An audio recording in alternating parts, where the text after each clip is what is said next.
As we embarked on the NRM Parliamentary Caucus retreat in Kyankwanzi, we must discuss and answer the question of how we can transform Uganda without wasting time and in harmony. We must build cohesion across the chain of ideology of how we can transform Uganda and making an implementation of programs in order to deliver value to our people. The retreat is a good opportunity for us to correct some of the mistakes like MPs using personal money to create wealth for their constituents and blocking the governmental proposals sent to Parliament of all which affect the rate at which we are moving. These are words of President Museveni, and you have to know that as we do talk right now, members of Parliament belonging to the NRM movement, that is NRM party, they are Kyankwanzi for this particular retreat that will be for 10 days. And that informs our topical discussion this morning with you, who is viewing us at this particular time. You write your comment. What are your expectations from this retreat that has been called on by President Museveni? And so the retreat started yesterday, and it will continue for 10 days at Kyankwanzi. A very great morning to you. You have to know that it is the Monday, 29th of May, 2023. We are counting down to the closure of this particular month of May as we move into the month of June. My name is Denis Oringi, and it is KOKOLIRIKO Live. We are coming to you live from the broadcast house of Westnile Television right here in Arua City, for those who do not know, and we do appreciate you and we thank you very much. Dear viewer, I will be able to dive into some of the issues that you need to know right this morning, but before that, allow me to thank you very much for joining me this morning as we discuss. So without wasting time, let's go for a break, and when we come back, we still have more for you here on Westnile Television.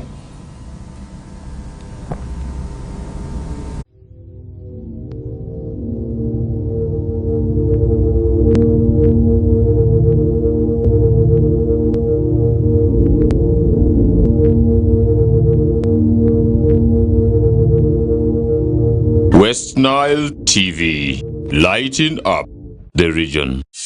The Ministry of Health will conduct yellow fever preventive mass vaccination campaign for all persons aged 9 months up to 60 years. These people should have never been vaccinated against yellow fever. The yellow fever campaign will be conducted in phases, with the first phase covering districts in the regions of Arua, Gulu, Lira, Kabare, Kabarore, and Hoima. The campaign will begin on the 9th of June and end on the 13th of June 2023 and will be conducted in all government health facilities and outreach posts. All parents and caregivers are requested to take their children aged 9 months to the nearest health facility and outreach posts to get vaccinated against yellow fever disease. All adults aged up to 60 years but have never been vaccinated should go to health facilities and vaccination outreach posts to get vaccinated against yellow fever. Ministry of Health calls upon everybody to report any person who presents with signs and symptoms such as yellowing of eyes, fever, headache, muscle pain, feeling of vomiting or nausea, vomiting, and general body weakness or fatigue to the nearest health facility or health worker immediately for medical attention. This could be yellow fever. Yellow fever vaccine is a single dose given once in a lifetime. The yellow fever vaccine is safe, effective, and free. This message is brought to you by the Ministry of Health with support from Gavi and partners.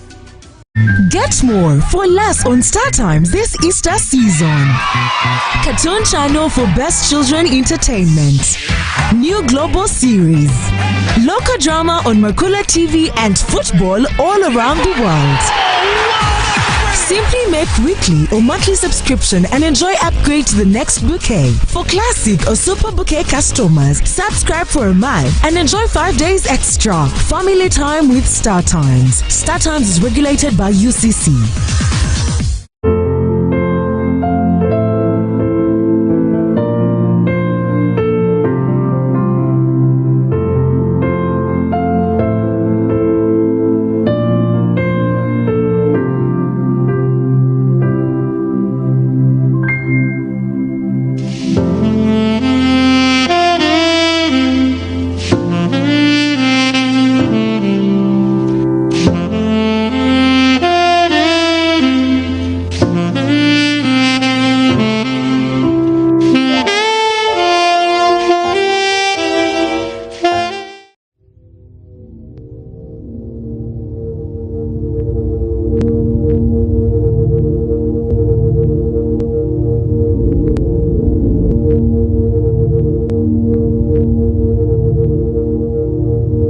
Westnile TV, lighting up the region. All right, well, we'll be back. We thank you very much for joining us this morning. My name is Denis Oringi, and dear viewer, thank you very much. It is KOKOLIRIKO Live. It's a show that comes to you every Monday through Friday, and I'm here to give you each and every update that we have for you right this morning. All right, dear viewer, we are starting it right from the story in the Daily Monitor this morning. You have to know that 2 arrested over murder of 22-year-old Kisoro, a student, is also another story that you need to know, that 2 people have been arrested in regards to the murder of a student at Kasana Secondary School, and then this has been confirmed by Kigeze Regional Police spokesperson Eli Mate, who identified that this is as Viani Ndaisaba, 22-year-old, a student and a resident of that is Kigoma Village, Gisorora Parish in Kiambade Sub-County, Kisoro District. Right there. It's quite unfortunate that the students have started reporting back to school today. Majorly, students and pupils who are studying in government schools that have reported today, 29th of May 2023. These students or pupils that are studying in private schools, for them they reported way back, some 2 weeks ago. Some reported a week ago to their schools, but the one for government, I have to tell you that the government students and pupils have reported today, this morning. Those in boarding schools, they reported over the weekend, and so you have to know that learning has started today. So for the parents who do still have their children at home, make sure that you send your children back to school. It's quite unfortunate of this 22-year-old Kisoro student who has been murdered right there. And so let's have more story for you this morning from the Daily Monitor. You have to know the measles outbreak delays reopening of schools. Is also another story that you need to know here, that as schools reopen for second term today, those in Bundibujo district may wait a little longer waiting following an outbreak of measles, which has so far claimed 4 lives. That is in Bundibujo, right the other side. So the district health officer, that is Christopher Kiyita, said 119 cases of measles have been recorded in Bundibujo, of which 97 are Ugandans, while 22 are Congolese asylum seekers. And so Dr. Kiyita said the outbreak was confirmed in the district after the results of 4 out of 5 samples submitted to the Uganda Viral Research Institute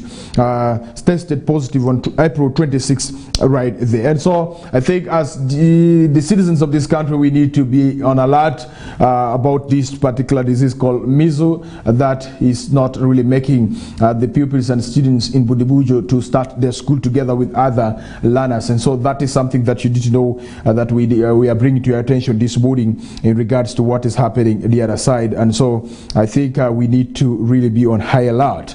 All right, NRM legislators start 10-day Kyankwanzi retreat is another story that we bring to your attention, that the National Resistance Movement Parliamentary Caucus has kicked off a 10-day retreat at the National Leadership Institute, that is Nali in Kyankwanzi district right there. So the retreat began, I think, on Saturday, but President Museveni, who doubles as the NRM National Chairperson, officially opened it yesterday, Sunday. A tweet posted on the party social media handle stated, the President is also expected to give a keynote address that is on the role of leaders in exponentially increasing household incomes and wealth creation, among other key issues. I think this is not the first time that President Museveni is meeting the members of parliament on NRM ticket about the issues to do with wealth creation. And now, therefore, we are asking you this morning, what are your expectations from this retreat that is taking place at Kyankwanzi? And this is going to be for 10 days for your information. So the president was accompanied by First Lady Janet Kataha Museveni, who is also the Education and Sports Minister. The retreat is running under the theme Increasing Household Incomes and Wealth Creation, the critical role of the leader.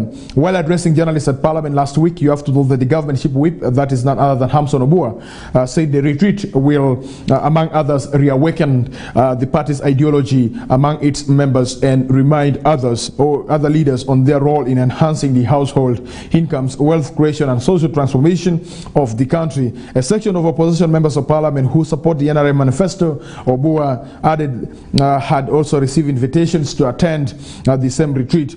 Some of the leaders who attended yesterday's event include Vice President Jessica Lupo, Prime Minister Robin Alabanja, NRM Secretary General Richard Todwong. The retreat, which is set to end on June 5th, comes at a time when Parliament is on recess. And so you have to know that Parliament is on recess for this week. they are supposed to sit each and every Tuesday, Wednesday and Thursday, and so meaning that this week alone we shall not have parliament proceedings taking place, and because the NRM members of parliament, who are the majority, will be for this retreat. And so this gives opportunity for the members of parliament in the opposition to really sit down and harmonize on some of their issues and also their programs as well. And so we are asking you this morning, what are your expectations from this NRM retreat that is for 10 days at Kyankwanzi? Will it be able to address the household income that President Museveni always appreciates? And so we would be hearing from you later on using our social media handles. And those who are catching us live using that is Azuko satellite channel 0073. You can as well go to your smartphone and then go to Westnile Television YouTube page.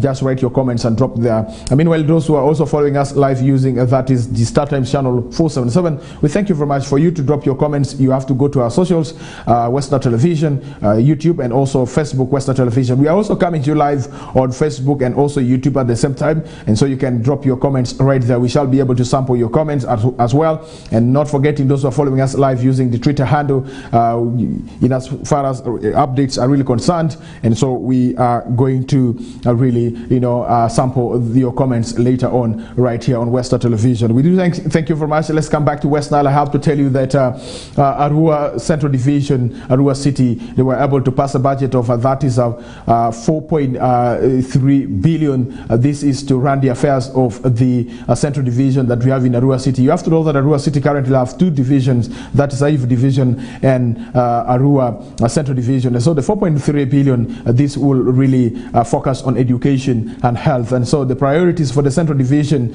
are two, that is health and education. And so lump sum amount of money has been advanced towards improving the health condition of the people who are living in Central Division, and also improving the education sector in the Central Division, plus other sectors that are supposed to be improved using the budget that has been passed. And so the budget was passed last Friday, and we're waiting for the budget approval for that is the Aivu Division, and not also forgetting the one for Arua City. And remember last week also Arua City did pass what we call a supplementary budget of amount that is over 11 billion that is supposed to be used for paying the workers that are really working in the city, and also not forgetting the 30 billion that is supposed to be used for that is finishing the go down road that is under construction, Dumi Road and Go Down Road. And you have to know that these two streets that we have in the city, the streets are being improved. And so that is something that you need to know in regards to approval of the budgets at the lower local government units and also at the local government units. As much as the one for Parliament of the Republic of Uganda, we are waiting for the budget reading that will be done before the end of the month of June. And so it will be around 15th or 16th, 17th. That is relatively the time that we always have our budget being read. And so we are waiting for the budget of the Republic of Uganda. The other time the Parliament of the Republic of Uganda was able to approve the budget, and so this time around we shall be talking about 59 point something trillion that government of the Republic of Uganda has budgeted for the financial year 2023-2024, and we shall be also evaluating the budget for the financial year 2022-2023, whether it has been able to improve in terms of service delivery in our country Uganda. But we cannot run away from one fact that the country is still suffering from this disease of corruption, and as members of this country, as citizens of this country, how can we join our hands together to see how we can fight corruption in this country? I think it is our responsibility to always get to understand the budget that is being read and also being passed. And so if you are a citizen of this country, if you don't know the budget of your country, then it's quite unfortunate. Understanding the budget starts right from the sub-county. Remember, this is being generated by the parish development committee that they generate some of the priorities, and this is submitted to the sub-county. Then at the sub-county level, we have the sub-county councillors where they really sit down to harmonize the priorities that have been identified from the parish development committee from different parishes that we have at the sub-county, and then once this thing is generated, it is taken to the sub-county. The sub-county council approves, and it is forwarded to, that is the district council, and where the district is supposed to budget for the priorities that have been identified by the different parish development committees that we do have. And then that from the district level, it is generated and taken to the national level. And so the budget starts right from our parishes. And so we have the parish development committee that have been instituted and they are in place. And these are people who help to really identify issues that are supposed to be worked on by the government of the Republic of Uganda. And so each and every financial year, how much do you really receive as a sub-county? Do you know the budget of your sub-county, and do you know how this money is being used at your sub-county? And as citizens of this country, if we get interested to understand our sub-county budget and how the budget is being used, then we shall be able to understand the district budget as well. And so once we have understood the district budget, it becomes very simple for us to understand the national budget that is spent at the central level. And we have been talking about decentralization, but one biggest issue that has been really affecting the implementation of service delivery in our country, Uganda, has been the issue of centralization and decentralization. There seems to be a very big conflict between decentralization and decentralization. Government boasts of decentralization, but we still see certain things being done at the center. If we trust the principles of decentralization, why do we at times concentrate some of the services at the central level? Why don't we continue with the decentralization in all the services that are really being provided for the citizen of this country? And so that is something that I need to let you know here, that let us get to understand our budget. So if Arua Central Division has really approved the budget of 4.5 billion, what are they going to use within this money? We have to get interested in understanding the expenditure of this budget that is being approved and being passed. And so if you don't really understand the expenditure of this money that is being budgeted for in the financial year like 2023-2024, then we shall be lagging behind as a country always. And so that is something I felt it is important I should be able to bring to your attention this morning as we continue to wait for the time that the country Uganda will be will be reading its budget right there by the Finance Minister Matia Kasalja,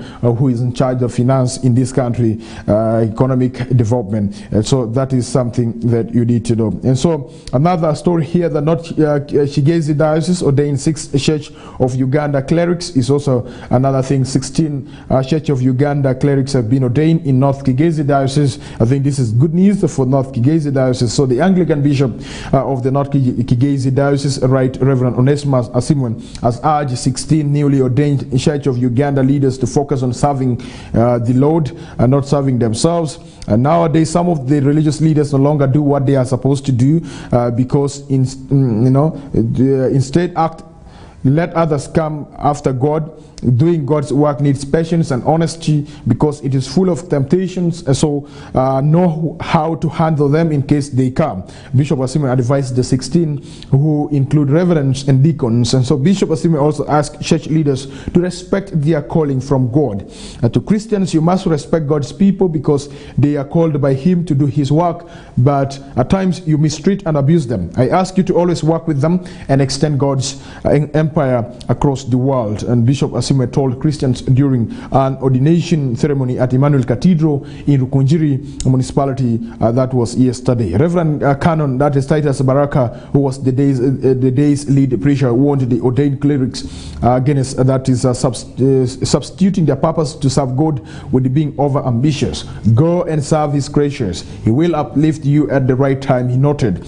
North Kigezi, the Assistant Secretary Reverend Enoch Karamzu said, if you don't denounce your past life, you will keep on complaining and asking for transfers to greener environments and end up failing to transform Christians. And so these were some of the appeal that have been made to the 16 Church of Uganda clerics who have been ordained in North Kigezi right there. We wish them well in their work of serving God. Right, the senior 3 student found hanging dead is also another sad story here in our country, Uganda, that Students are being killed, and also students are really dying right there. Health worker stabs wife to death, attempts a suicide, is according to the police here.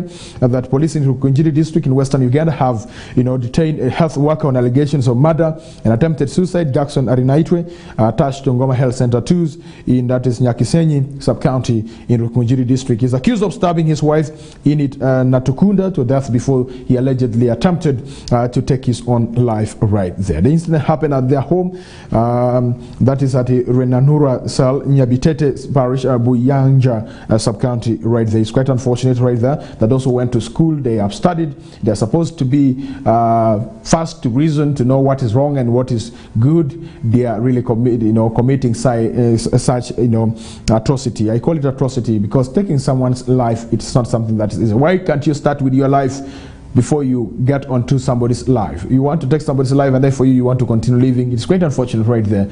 And so we call upon members of the public. This is from GBV, the domestic gender-based violence that is really affecting us seriously. The domestic violence is really affecting us, and it is a silent killer. For your information, yesterday a Baptist Union of Uganda together with the Interreligious Council of Uganda, they were able to have some engagement. And so according to the notes that I was able to get from the socials, is that the parents are complaining bitterly that the homosexual the issue of polygamy is really affecting them serious, and this is also affecting the children as well. And so we call upon the married couples always to get to understand one another. It can be the issue to do with the money. Please let us understand. You always stay with your husband, and you know what your husband gets and what work your husband does. And so sometimes if the money is not there, let us try to understand. It is worse during this time that children are going back to school.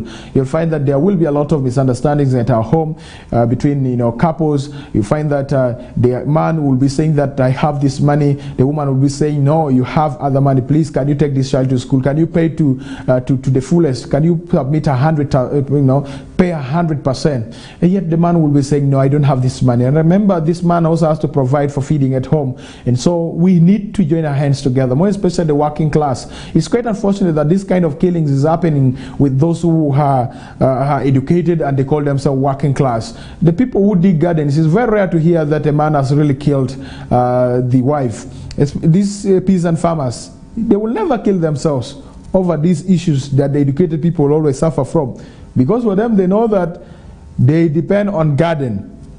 So if crops in the gardens are not really working well, the woman will understand and the man will understand.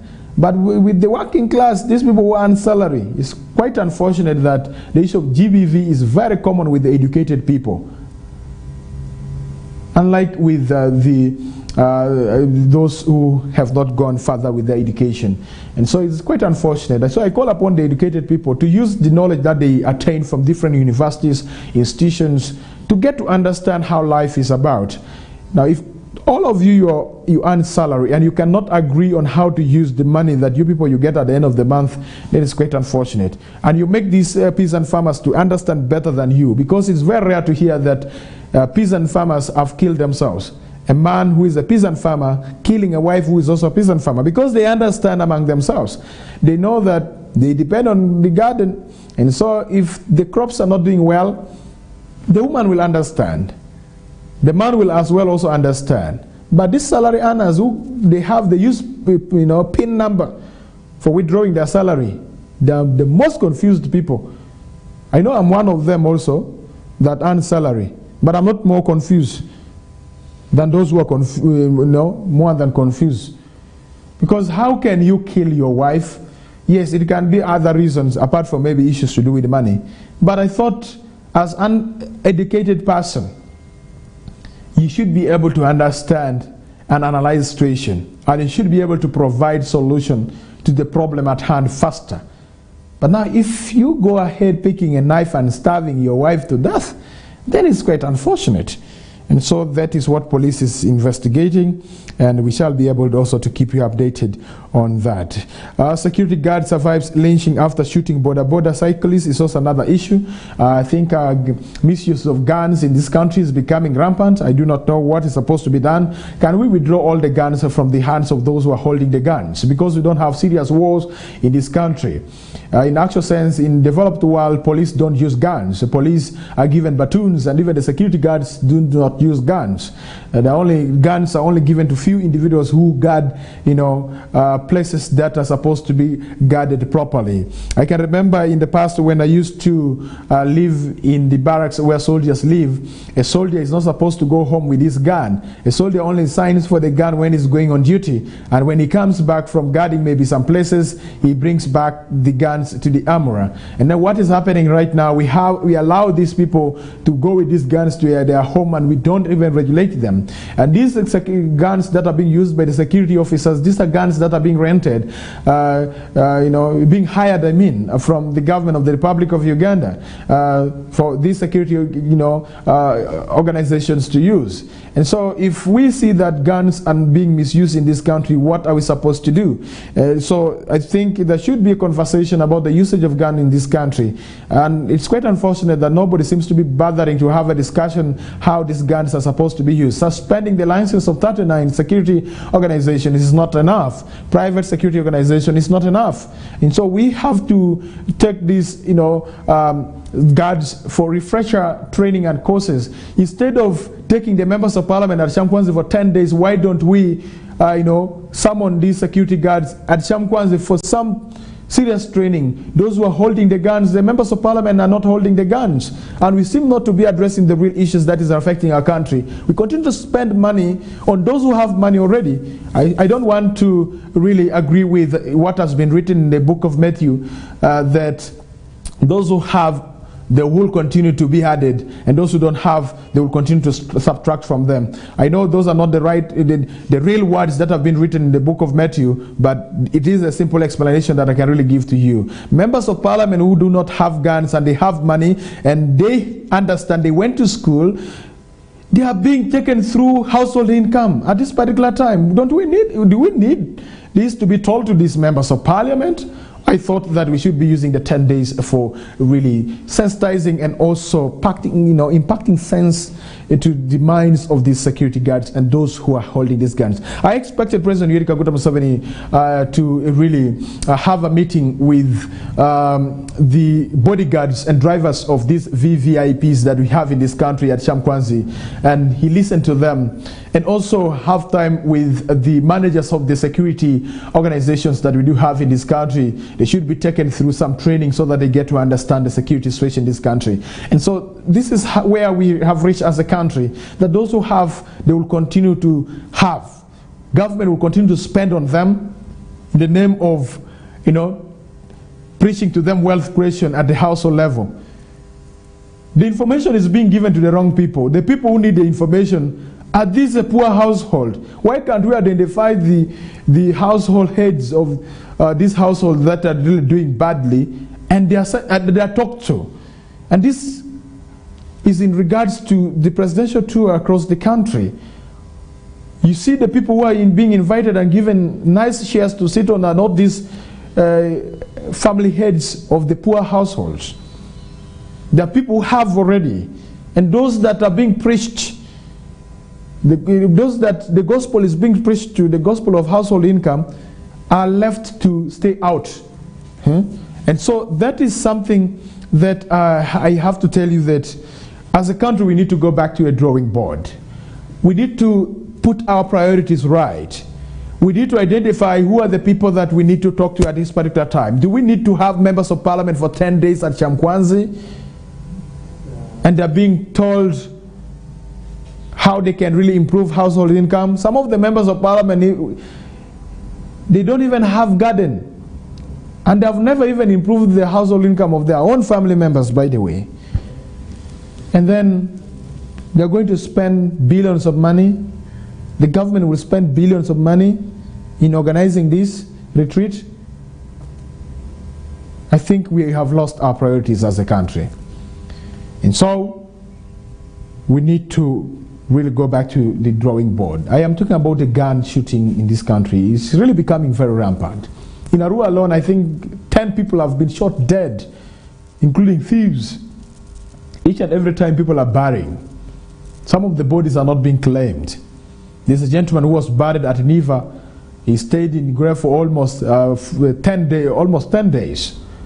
Then the family had to identify, and they realized that it was their son who was killed. And then they had to pay 3 million for the body to be exhumed. You see, people are being killed. Community policing need to be rolled out. Government should spend money in organizing community meetings and community policing. We need to see each and every time people are gathered and are being sensitized, they are being talked to.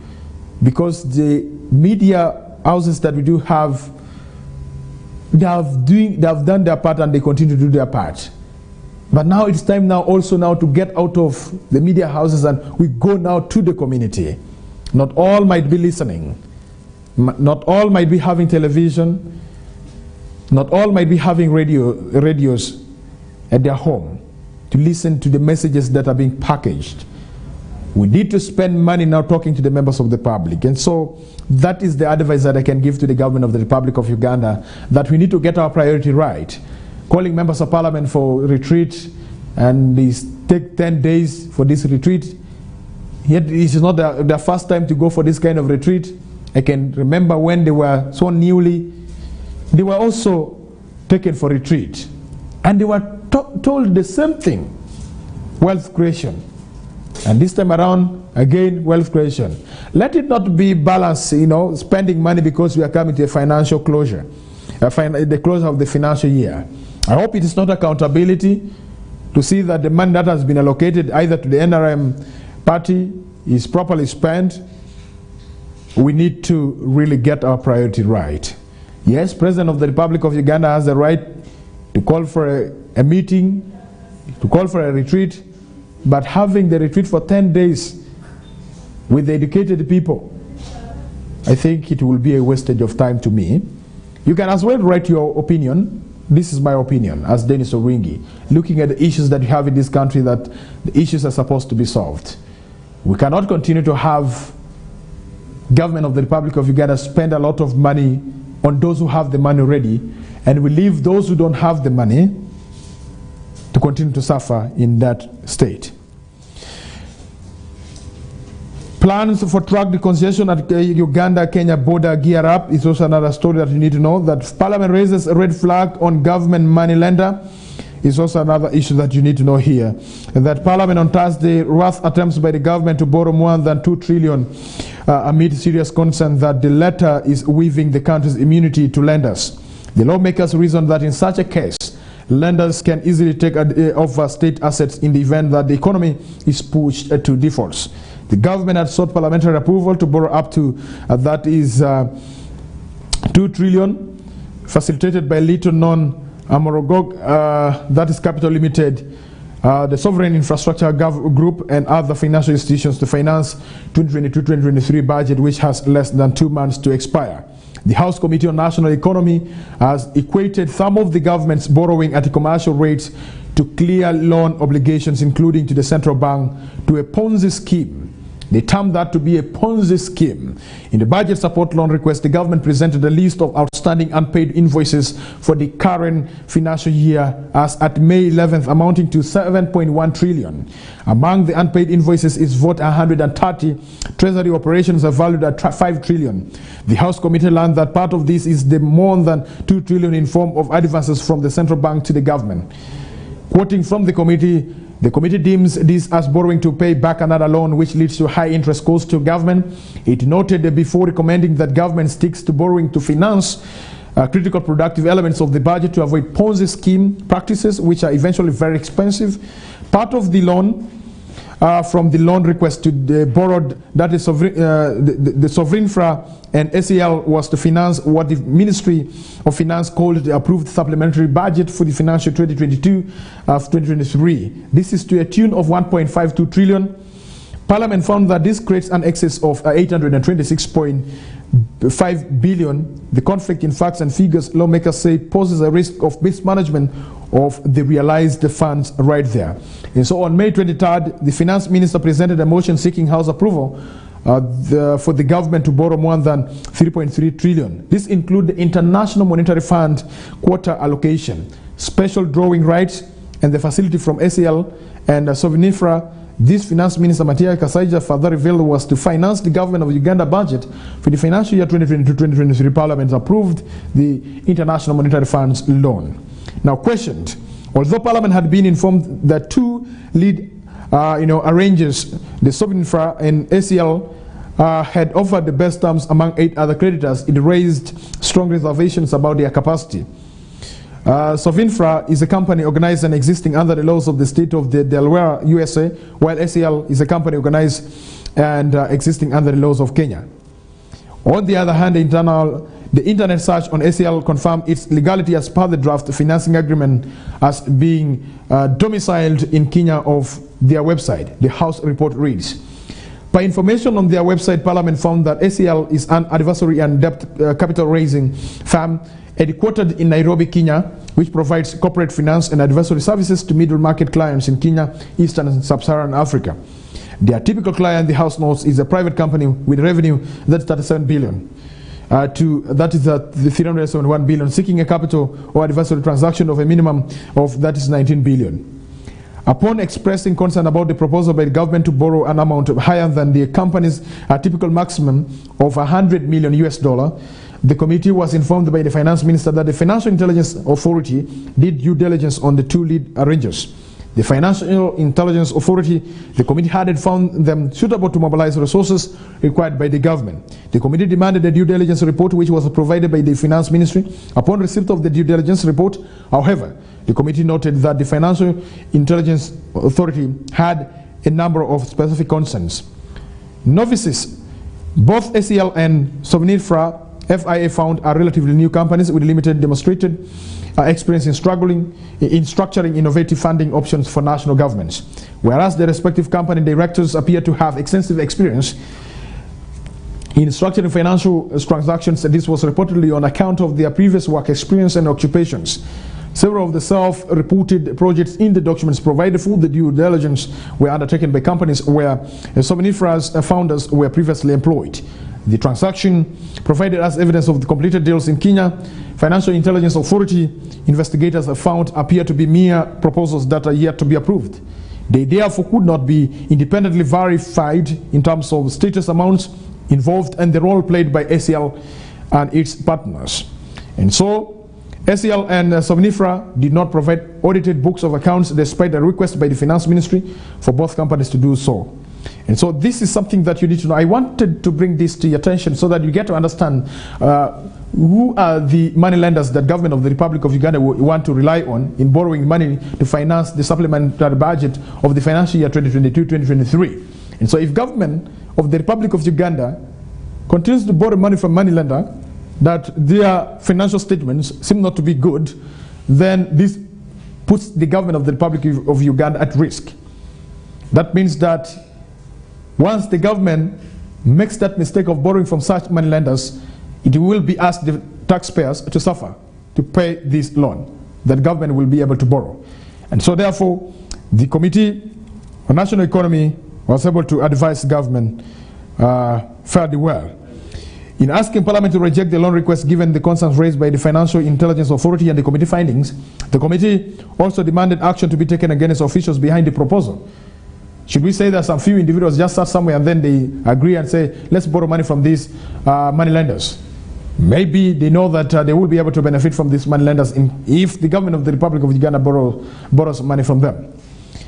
And so let's hear from the Permanent Secretary and also Secretary to the Treasury, Ramadan Gobi. Ramadan Gobi did not respond to the request for comment on the development and potential sanctioning of the officials from the ministry by the House. Concerning the unfair terms, the committee also expressed reservations about the timing of the loan request and the time granted to the House to scrutinize the deal. As such, the committee wants the government to prioritize the available resources for the remainder of the current budget while sourcing a credible financer.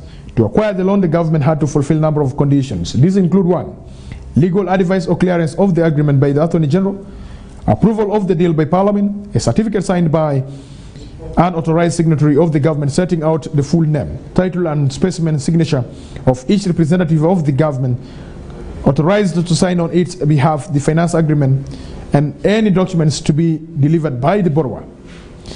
Other conditions include a certificate issued on the official letterhead of the government and signed by the finance minister, confirming among other things that the borrowing of the facility could not breach any restrictions on the government's sovereign borrowing powers.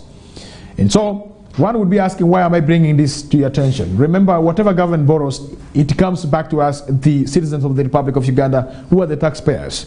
And so if government gets itself in a Bosch deal of borrowing money from money lenders whose capacity is not really trusted, this leaves the the taxpayers with a lot of, task to perform. That means that the Uganda Revenue Authority will relent on us, the taxpayers.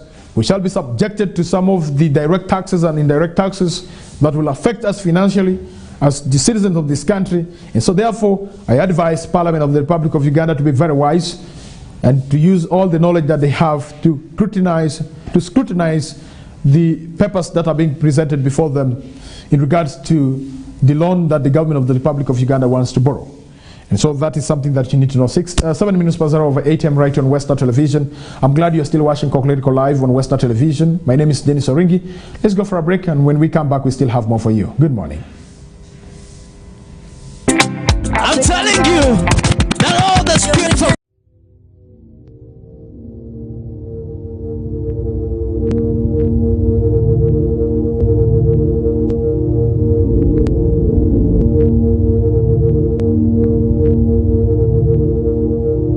Westnile TV, lighting up the region.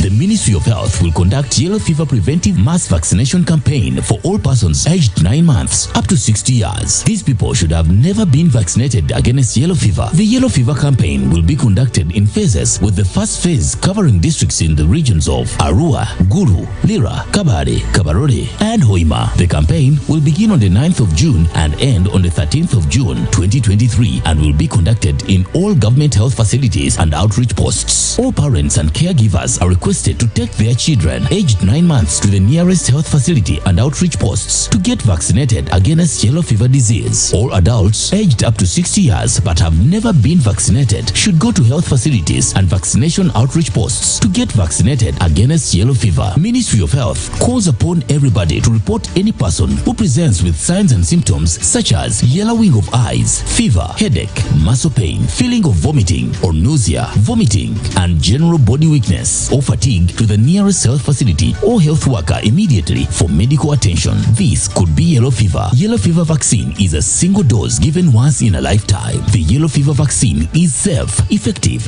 and free. This message is brought to you by the Ministry of Health with support from Gavi and partners. Get more for less on Star Times this Easter season. Cartoon channel for best children entertainment. New global series. Local drama on Makula TV and football all around the world.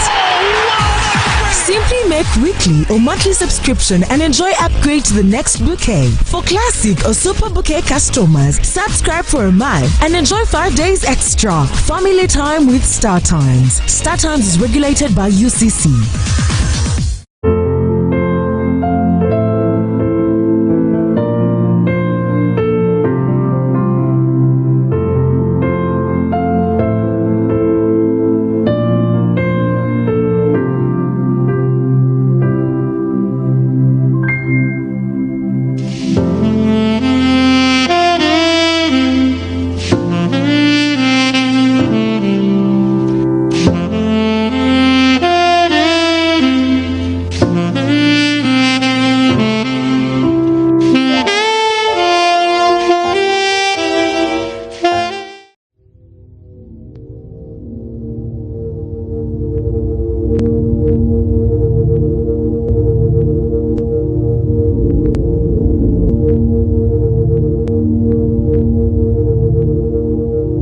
Westnile TV, lighting up the region. 10 minutes past over 8 a.m. right on Westnile Television. We thank you very much for joining us. Dear viewer, let's get to mega CCTV project called into question. It's also another thing that you need to know in regards to spending money in our country, Uganda. The government plans to spend 261.5 billion on the third phase of the CCTV project as President Museveni signature security pet project sputters and stops. While police authorities, are following several reports by Daily Monitor, have previously downplayed the extent of the problem. Revelations to Parliament show that at least 187 billion is required to fix the current mess in the project. This before embarking on the third phase of the project, although the cash-strapped government had previously only 3.9 billion of 261.5 billion, leaving a shortfall of that is at 257.5 billion. And so the House Committee on Defense and Internal Affairs is adamant that a special audit takes center stage before any more funds are advanced for the third phase. Is another thing to do with the CCTV issues here in our country, Uganda. And so one would be asking, are these CCTV cameras working? More especially the ones that have been installed in up countries. Are these cameras working? The one that has been, installed in the hub countries. All right, let's get to what we have in the New Vision this morning. Dear viewer, you have to know that over 10,000 Ginger Diocese pilgrims begin trek to Namugongo. It's also another story that you need to know right there. Remember, 3rd of June will be Saturday, and so that is when the Martyrs' Day will be celebrated. And so this year's 137 years since the Martyrs' execution, and the Catholic Shrine celebrations will be led by Ginger Diocese. And so this year marks 137 years since the Martyrs' execution, and the Catholic Shrine celebration will be led by Ginger Diocese. As Martyrs' Day celebration set for June 3rd get ever closer, over 10,000 pilgrims from the host, that is Ginger Diocese, will on Monday, today 29th, start their journey on foot to Uganda Martyrs' Shrine in Namugongo. According to the chairman of the host diocese organizing committee, Paul Ballarine Mugaju, the foot pilgrim from Ginger Diocese to Namugongo will start after receiving blessings on Sunday yesterday evening at St. Joseph's Cathedral, Rubaga in Ginger from the diocesan Bishop Charles Martin Wamika. So Mugaju said the preparations are in high gear to ensure that the celebrations are held in the most dignified, appropriate and deserving manner that gives God all the highest praise. And so that is in regards to the Martyrs' Day according to the New Vision right there. Let's get to some stories that we do also have in the New Vision this morning. You have to know that issues to do with the Attorney General Chirowa to engage National Council of Higher Education over expired courses is another story that is really very hot in the New Vision today. The National Council for Higher Education explained that the expiry of accreditation means that the program needs a reassessment to establish whether the key aspects upon which accreditation was granted are still in place. And so that is the meaning of expiry of accreditation. And so this is some clarification that the National Council for Higher Education has been able to put forward. And so the Attorney General Chirowa Chiwanuka said he is going to engage the National Council for Higher Education over the issue of expired academic programs. This follows a notice on the National Council for Higher Education website that indicates that over 2,000 courses across the universities and tertiary institutions had expired. And quoting him, he said here, I have actually spoken to the Executive Director of the National Council for Higher Education, Professor Mary Okakwol, to understand what the meaning of expiry in their notice meant, because expiry in ordinary English means to come to an end of a period of validity. He, however, said he had looked at the law and established that there is no period of validity for courses. So I think the use of the word expiry in their notice is absolutely inappropriate, and they should work on bringing that down and depicting the correct position that they wish to depict to the public. There is really no provision for reaccreditation of courses, but like anything in society, you change. You may enhance the course or make it better.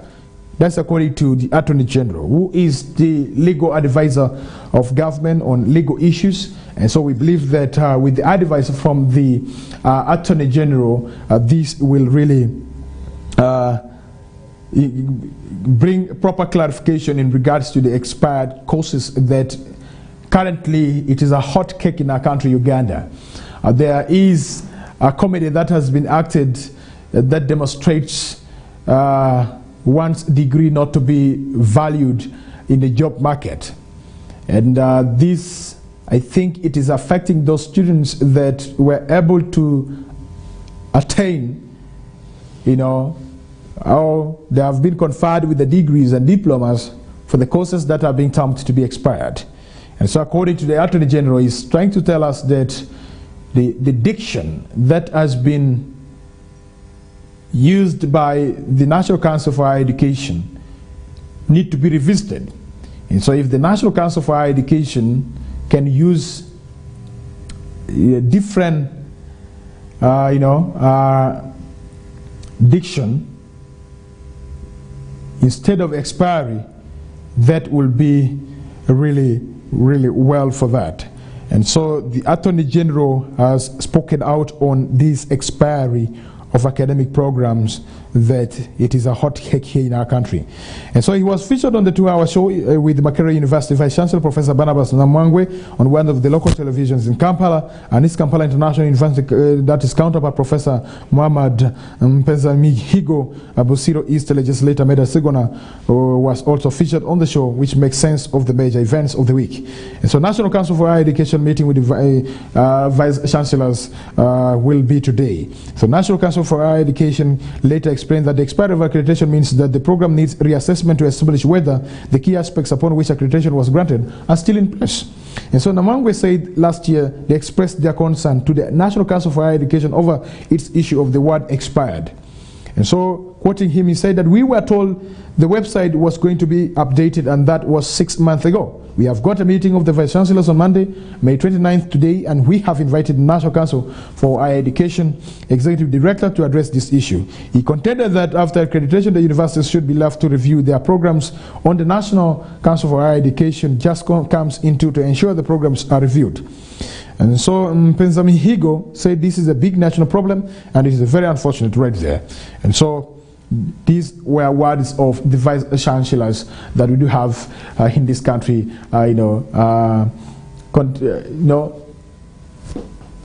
running different universities that we do have. And so that is something that you have to know in regards to the expired courses, that academic programs that are being discussed in this country, Uganda. So let us wait for from the meeting of the Vice Chancellors of the universities that we have in this country, whether something good will be able to come out of that meeting. And so we wait to get more information from that meeting. Agony, the ecstasy as Erdogan wins historic Turkey runoff. The president addressed the rapturous audience in Istanbul after it became clear he had won a third mandate as president, while celebratory fireworks exploded above. This is also another story that you need to know, that the opposition leader Kemal Kılıçdaroğlu entered the country's first ever runoff as the clear underdog after Erdogan came within a whisker of winning outright in the first round on May 14th.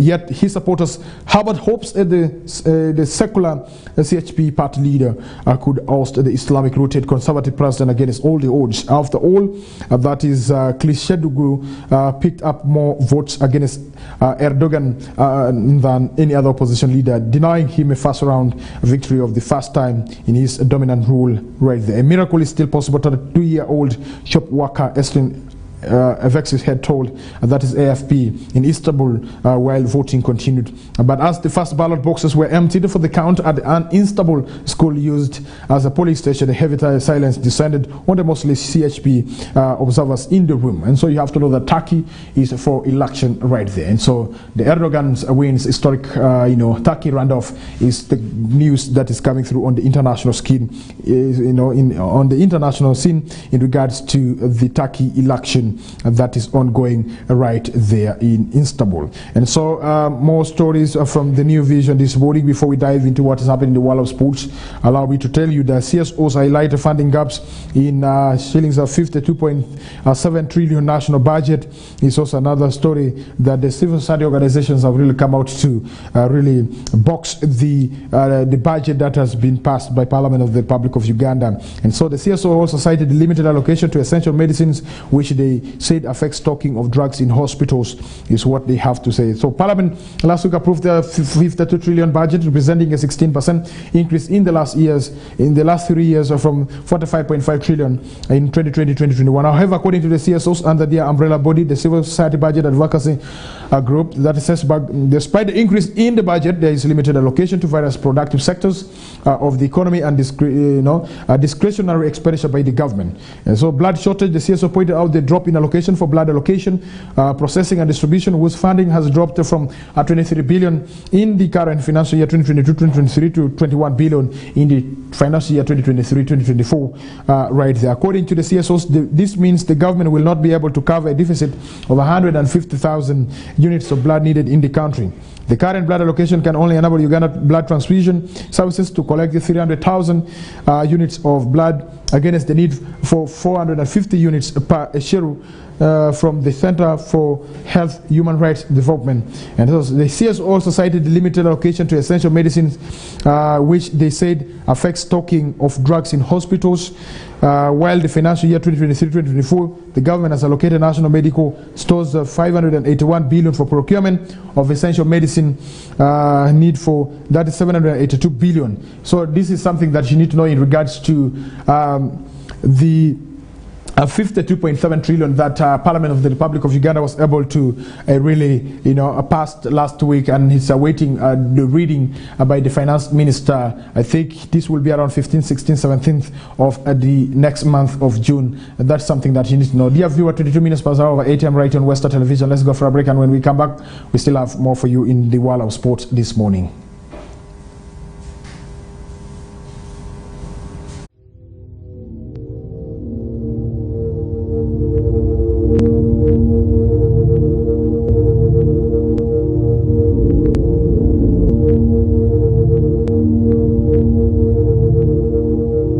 Westnile TV, lighting up the region. The Ministry of Health will conduct yellow fever preventive mass vaccination campaign for all persons aged 9 months up to 60 years. These people should have never been vaccinated against yellow fever. The yellow fever campaign will be conducted in phases, with the first phase covering districts in the regions of Arua, Gulu, Lira, Kabare, Kabarore, and Hoima. The campaign will begin on the 9th of June and end on the 13th of June 2023 and will be conducted in all government health facilities and outreach posts. All parents and caregivers are requested to take their children aged 9 months to the nearest health facility and outreach posts to get vaccinated against yellow fever disease. All adults aged up to 60 years but have never been vaccinated should go to health facilities and vaccination outreach posts to get vaccinated against yellow fever. Ministry of Health calls upon everybody to report any person who presents with signs and symptoms such as yellowing of eyes, fever, headache, muscle pain, feeling of vomiting or nausea, vomiting, and general body weakness or fatigue to the nearest health facility or health worker immediately for medical attention. This could be yellow fever. Yellow fever vaccine is a single dose given once in a lifetime. The yellow fever vaccine is safe, effective, and free. This message is brought to you by the Ministry of Health with support from Gavi and partners. Get more for less on Star Times this Easter season. Cartoon channel for best children entertainment. New global series. Local drama on Makula TV and football all around the world. Simply make weekly or monthly subscription and enjoy upgrade to the next bouquet. For classic or super bouquet customers, subscribe for a month and enjoy 5 days extra. Family time with Star Times. Star Times is regulated by UCC.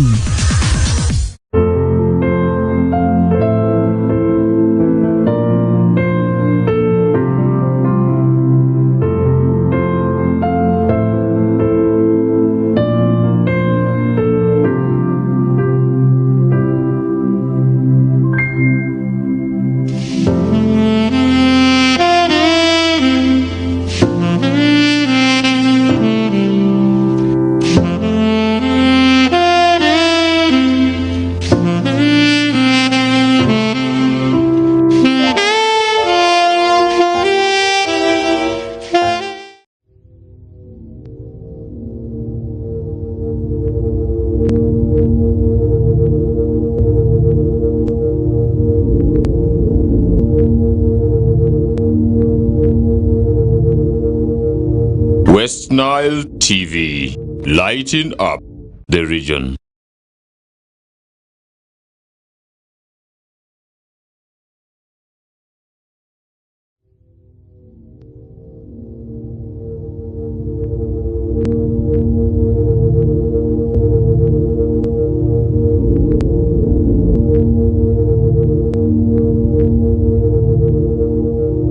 Westnile TV, lighting up the region. The Ministry of Health will conduct yellow fever preventive mass vaccination campaign for all persons aged 9 months up to 60 years. These people should have never been vaccinated against yellow fever. The yellow fever campaign will be conducted in phases, with the first phase covering districts in the regions of Arua, Gulu, Lira, Kabare, Kabarore, and Hoima. The campaign will begin on the 9th of June and end on the 13th of June 2023 and will be conducted in all government health facilities and outreach posts. All parents and caregivers are requested to take their children aged 9 months to the nearest health facility and outreach posts to get vaccinated against yellow fever disease. All adults aged up to 60 years but have never been vaccinated should go to health facilities and vaccination outreach posts to get vaccinated against yellow fever. Ministry of Health calls upon everybody to report any person who presents with signs and symptoms such as yellowing of eyes, fever, headache, muscle pain, feeling of vomiting or nausea, vomiting, and general body weakness or fatigue to the nearest health facility or health worker immediately for medical attention. This could be yellow fever. Yellow fever vaccine is a single dose given once in a lifetime. The yellow fever vaccine is safe, effective, and free. This message is brought to you by the Ministry of Health with support from Gavi and partners. Get more for less on Star Times this Easter season. Cartoon channel for best children entertainment. New global series. Local drama on Makula TV and football all around the world. Simply make weekly or monthly subscription and enjoy upgrade to the next bouquet. For classic or super bouquet customers, subscribe for a month and enjoy 5 days extra. Family time with Star Times. Star Times is regulated by UCC.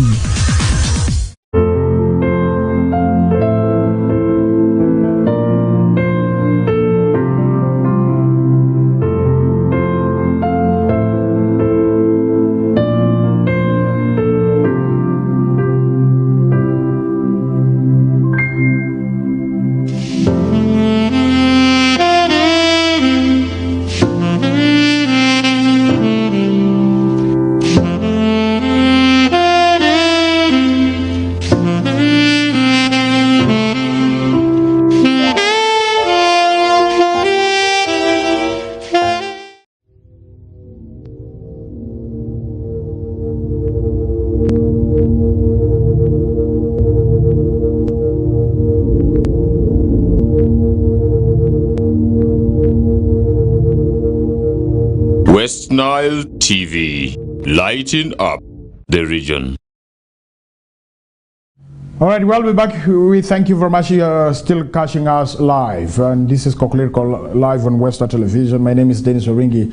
Let us get to what is happening in the world of sports. You have to know that Vipers are 2022-2023 Ugandan champions in regards to Star Times Uganda Premier League right there. And so the final day results for the game that was played over the weekend, Sporting Club Villa took on Uganda Revenue Authority, but they were defeated by Uganda Revenue Authority 1-0. Vipers Sporting Club Villa took on, that is Busoga United, and they really gave Busoga United 5-0. KCCA was able to defeat, that is Bright Stars 5-0. UPDF was beaten by Honduparaka 4-1. Blacks Power beat Express 3-1. Maroon drew with the Bull FC 0-0. Arua Hill gave Wakiso Giants 1-0. And so those are the results for the final day results of the match day. That was the last. So the final day of the 2022-2023 Star Times Uganda Premier League season promised turns and twists on Saturday.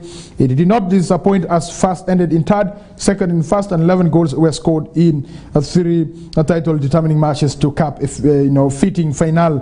There was also excitement as a helicopter landed at the St. Mary's Stadium to deliver the trophy, which could have been at any of the 3 venues on the day, including Lugogo and Wankulukuku, given the final day permutations. But it is Kitende that proved the destination, as Villa, who came into the final match needing only to beat URA to become champions, lost 1-0 at home to the tax collectors. So in the end, Vipers and Busoga United 5-0 to finish top, and champions Vipers and KCCA, who also trashed Saltillo Bright Stars by the same scoreline, finished level.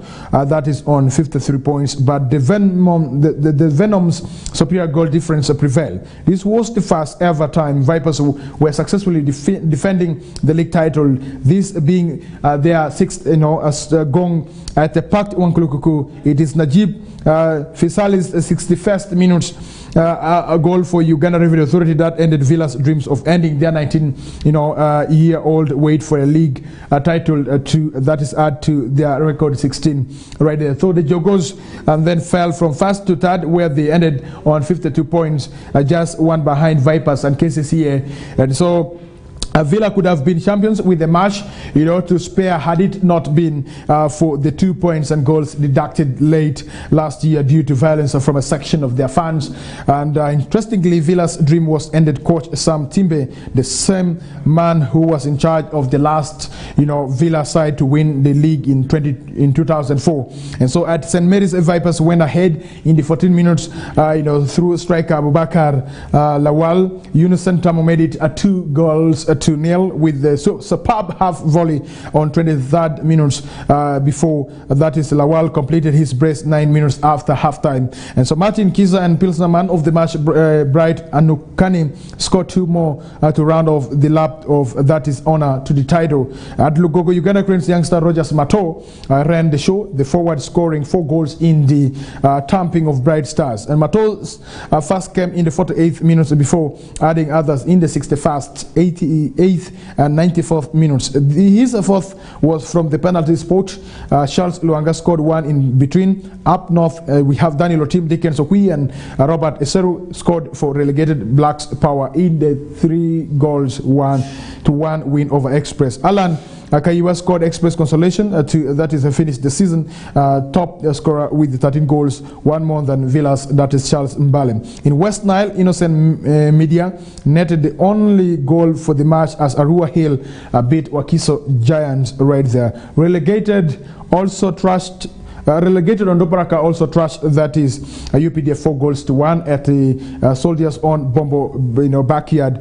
Gaspar Rico, Rogers Okumo, Dominic Abongi and Boy Fazilino scored for the visitors, while Jibril Nsimbe got UPDF's consolation, and that is something that you need to know. So Blacks Power FC together with Ondoparaka removed from that is Startups Uganda Premier League, and this is what I can really see from here. And Vipers has been crowned the champion of the 2022-2023 Uganda champions right there for you. And so that is something that I felt it is important. I should also be able to bring to your attention in regards to the game that was played over the weekend. And so what can I say next?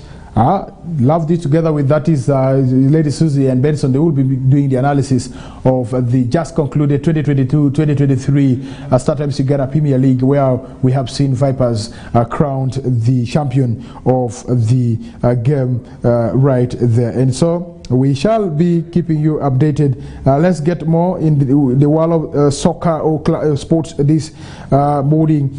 All right, winners and losers of the Premier League is what you need to know right this morning. Looking at the Premier League, you have to know that Erling Haaland fired Manchester City to a third consecutive Premier League title, but there was also plenty to celebrate for Arsenal, Newcastle and Manchester United as they secured a return to the Champions League next season. And Liverpool and Tottenham were among the major disappointments as they crashed out of the top 4 despite high hopes for the season. Chelsea's scale of the underachievements took some beating as the Blues finished 12th after spending over that is $617 million on new players. And so after Sunday's final round of fixtures, let's look at the winners and losers from the 2022-2023 Premier League season. Winners, Erling Haaland. Haaland already has 1 trophy, individual prizes and a series of new records to show for its first season in England, and it's still only getting started. Any doubts over how Pep Guardiola's men would adjust to having a focal point up front were banished as Haaland's 36 Premier League goals set a single season record right there. So the 22-year-old has collected a clean sweep of Premier League player, young player, and football writers, Players of the Season awards, but it is 2 more pieces of silverware that will turn Haaland's remarkable season into a historic one. Beat Manchester United in the FA Cup final on June 3rd, and Inter Milan a week later in the Champions League final, and City will become just the second English side to ever do the treble. And I'm talking about the Brighton. Brighton were one of the beneficiaries of a season of the managerial challenge, or the managerial change, despite having their coach, that is Graham Potter, coached by Chelsea in September. The Seagulls duly pocketed, that is 20 million euros in compensation for that is Potter, and hired Roberto Di Zabi, who has led the club into Europe for the first time in their history. And so the Guardiola hailed in Italians as one of the most influential managers of the last 20 years for his revolutionary style that has made Brighton one of the most attractive sides in Europe to watch. The Premier League's Predators are also already waiting to pounce for the likes of the Moises Caicedo and Alexis Max Allister in the transfer window, but Brighton have become a conveyor belt of young talent. Of the 20 goals scored by teenagers in the Premier League this season, 11 came from that is the Brighton trio: Evan Ferguson, Julio Encensio, and Facundo Bonato. Newcastle, backed by the Saudi sovereign wealth fund, Newcastle looked the best long-term bet to challenge Manchester City's dominance of English football, but few expected to Magpies' rise to be so rapid that they could secure Champions League football for the first time in 20 years in the first full season under the new regime. Newcastle's success can only be can also not be explained solely by money. They appear to have learned from the early days of other state-backed Project City and Paris Saint-Germain in not splashing out immediately on superstars. Instead, Eddie Howe has managed to get the best out of players that were previously seen as expensive flops in that is 10 side, such as Jolinton and Miguel Almiron, and forced to define team spirit despite an influx of new arrivals right there. Let's look at the losers. Who are the losers in this game? We have Chelsea as one of the losers, and then the Blues are finished with their lowest ever Premier League points tally, despite spending more than any club ever has in one season in the transfer market. Mauricio Pochettino is expected to be named as the new man in charge at the Stamford Bridge in the coming days, but the Argentine has a huge job on his hands to turn a blasted squad back into contenders at the top of the table. The biggest concern for Chelsea fans will be whether the club's new owners will quickly learn from their full hobby approach in their first season in charge. Then managerial stability. Only 9 Premier League sides ended this term with the same man in charge that started the campaign, with a record 14 managers dismissed throughout the course of the season, but a change of coach rarely brought about the desired result. Chelsea relegated Southampton and Leeds were the 3 clubs to fire 2 managers. By contract, there were no sacking among the clubs that finished in the top 6, while Brentford and Fulham enjoyed brilliant seasons under Thomas Frank and Marco Silva respectively. Even at the bottom, West Ham and Nottingham Forest were rewarded for sticking by David Moyes and Steve Cooper as they stayed up. Leicester, 7 years after their stunning title triumph, Leicester will swap the trials to Anfield, Old Trafford and the Etihad Stadium for less glamorous assignments at Rotherham, and the Plymouth and Hull in the Championship next season. Relegated Leicester's the fall from grace came as a huge shock, as a talented squad boasting the likes of James Maddisons and Yuri Tillemans failed to deliver on their potential. A run of 2 wins in their last 17 games sealed Leicester's fate as they crashed into the second tier for the first time since 2014. And so these are the losers and the winners that we have in the Premier League season 2022-2023. Let us look forward to having the teams that are still in the Premier League for the season 2023-2024 right there for you. And so let's get more in the world of sports this morning. For those who want to know how Premier League table is standing as per now as we do talk, let me tell you something here. And for those who are interested, they want to know the Premier League table standing as it stands right now. Remember, the game was done, yesterday, and so I will be telling you exactly what you need to know in regards to Premier League, football news and also other news that you need to know. Erik ten Hag, Manchester United must spend to stay in top 4 is what you need to know here. That Manchester United manager Erik ten Hag has warned the Red Devils that they must continue to spend if they are to maintain their top 4 standing in the Premier League. The Dutchman has led the 20-time English champions back into the Champions League at the first time of asking since arrival from Ajax in the summer of 2022. And so 4-1 thrashing of Chelsea in midweek assured the Red Devils of the top 4 finish, and they clinched a 3rd place on the final day by overcoming Fulham 2-1 at Old Trafford. And that is the news that you need to know. And so here, upon his arrival in Manchester, Ten Hag wasted no time molding the squad into his own vision and oversaw the big money acquisition of Anthony, Casemiro and Lisandro Martinez. Terrell Malacia also arrived at the Theatre of Dreams for the modest fee, as did Christian Eriksen on a free transfer, while Marshall Sabitzer, Woods, Weghorst and Jack Butland all joined on loan in January right there. So looking at the relegated teams from the Premier League, Leicester City is relegated, Leeds United relegated, and then Southampton relegated. And Manchester City was crowned the champion of the Premier League season 2022-2023 with 89 points, playing 38 games right there. Arsenal number 2 with 84 points, played 38 games. Manchester United, Arsenal number 2 with 84, played 38 games, and then Manchester United number 3 with 75 points. And so the points difference between the Arsenal and Manchester United is really very wide. And for your information, around 9 points away. And so Newcastle number 4 with 71 points, Liverpool number 5 with 67 points, Brighton and Hove Albion number 6 with 62 points, Aston Villa number 7 with 61 points, Tottenham Hotspur number 8 with 60 points, Brentford is number 10 with 52 points, Crystal Palace is number 11 with 45 points, Chelsea number 12 with 44 points,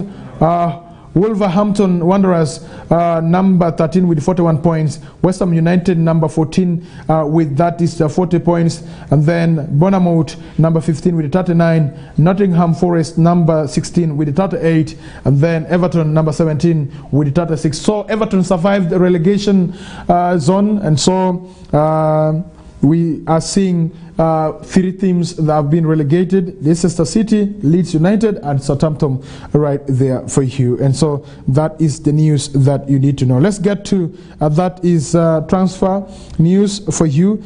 Ten Hag said Manchester United must spend to stay in top 4. That means that Manchester United will be spending stupid money to see that they really maintain the top 4 in the Premier League. Kylian Mbappe rules out a PSG exit this summer. Is also another summer transfer news that you need to know, that Mbappe seems to be interested to continue staying in, that is Paris Saint-Germain right there. Crystal Palace closing in on and Jefferson Lerma deal is also another one that you need to know. Then Harry Maguire addresses limited game time at Manchester United, and so Harry Maguire is saying that he did not have enough time to play at Manchester United, and so what is he looking forward to?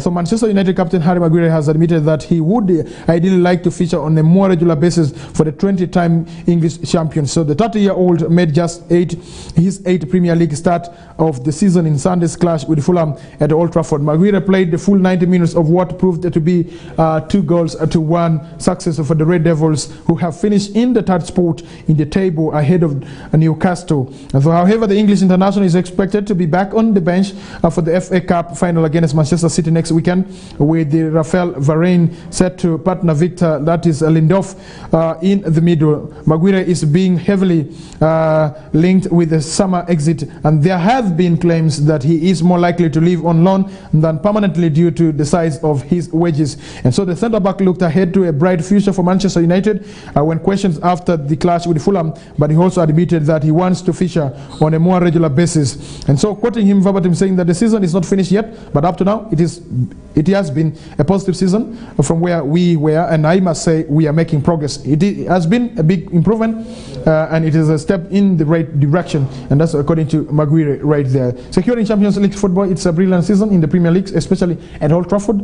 It has been an amazing season at Old Trafford, and obviously our way form is something we have got to improve on. If we do so, we will progress again next season. We have made giant steps, and I think that is important. We have worked on the philosophy the manager is trying to bring in, and I think, of course, over pre-season, we will work again and push ourselves. And so these were words of Maguire. He continues to say, we will set high demands, and we have got to look at this season and what we have done. For me, I think it has been great from the boys, and there have been lots of individual amazing performances, but it is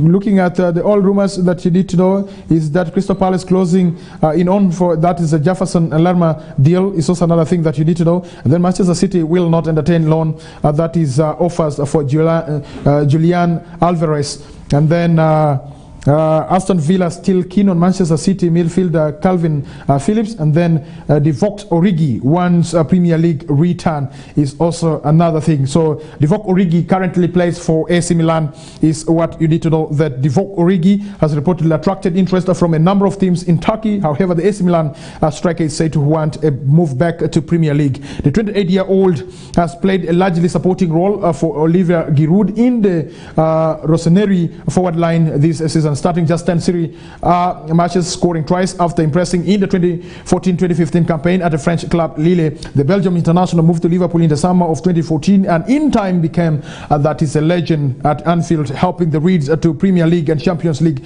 glory right there. So according to that is Milan, Origi is reported in a switch back to the Premier League this summer, although the forward is on the radar of the Galatasaray and Beşiktaş too. It is believed that the Turkish Super League duo have inquired about Origi's services in the recent weeks, and the report also claims that West Ham United have identified the player as a potential signing too. Origi and his that is Rossoneri teammates will be looking to secure a place in the Champions League next season when Stefano Pioli's men travel to Juventus on Sunday evening is also another transfer news that is coming through right there. So we are looking forward to seeing whether Divock Origi will be moving to any of the teams that play for Premier League right in England. And so if he will bounce back to a Premier League, then that will be good news for the team that is going to join right there. And so that is something also that you need to know. You have to know that Hafiz Benitez keen on Newcastle United move is also another thing.